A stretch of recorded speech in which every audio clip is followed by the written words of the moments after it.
مولانا حامد الحق حقانی کے بیٹے نے جو اپنی آنکھوں سے منظر دیکھے آپ لوگوں کو ان کی پوری ویڈیو دکھاتے ہیں. ان کی آنکھوں دیکھا حال آپ انہی کے منہ سے سنیں. اگر آپ لوگ چینل پر نئے آئے ہیں تو چینل کو سبسکرائب کر دیں اور ان کے منہ سے آپ ساری باتیں سنیں.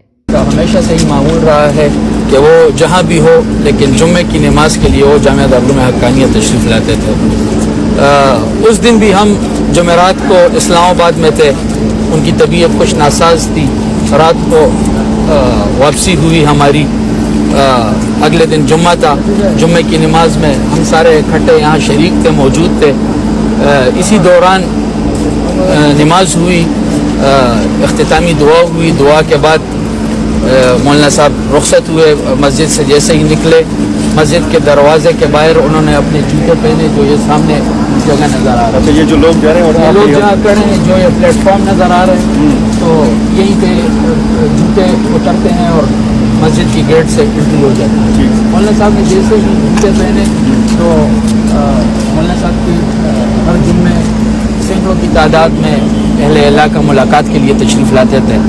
جو مولانا صاحب جیسے ہی نکلے تو ان سے ملاقات کے خواہشمند افراد بھی ان کے پیچھے نکل آئے. تو انہوں نے اس پلیٹ فارم پہ ان کو روک دیا اور مصافحہ کرنے لگے. اسی دوران جگہ تنگ پڑ گئی تو میں نیچے اتر آیا, لوگوں کو سہولت ہو کہ لوگ آسانی سے اتر سکیں. میں یہی پہنچا تھا, یہی کہا تھا, اور میرا چہرہ اس طرف تھا.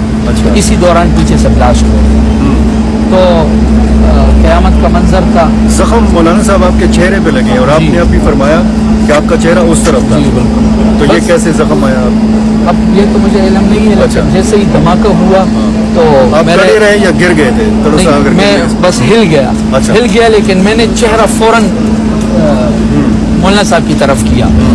لیکن دھماکے کے ساتھ ہی یعنی میرے کان کے پردے اس وقت ڈسٹرب ہو گئے, خون کے فوارے میرے اوپر جاری ہو گئے اور میرے بدن پہ پورے انسانی اعضاء کے چیتڑے لگے ہوئے تھے. لیکن میں الحمدللہ ہوش و حواس میں تھا اس وقت. میں نے جیسے ہی چہرہ موڑا کہ مولانا صاحب تو ادھر کھڑے تھے لیکن اس وقت موجود نہیں تھے, تو مجھے پتہ چلا کہ یہ اٹیک ہو گیا. اس سے پہلے مجھے لگا کہ اس ٹرانسفارمر نے جو ہے بلاسٹ کیا, لیکن جب میں نے دیکھا کہ مولانا صاحب موجود نہیں ہے اور بارود کی بو ہے اور مجھ پہ خون جاری ہے اور میرے بدن پہ جو ہے انسانی اعضاء کے چیتڑے لگے ہیں, تو میں نے چیخنا شروع کر دیا کہ ابو ابو. بس اس کے بعد قیامت کا منظر تھا. میں جب اوپر چڑھا تو مولانا صاحب نے لاش اس پلیٹ فارم سے اڑ کے دوسرے پلیٹ فارم پہ, لیکن الحمدللہ پوری لاش ان کی صحیح سلامت سالم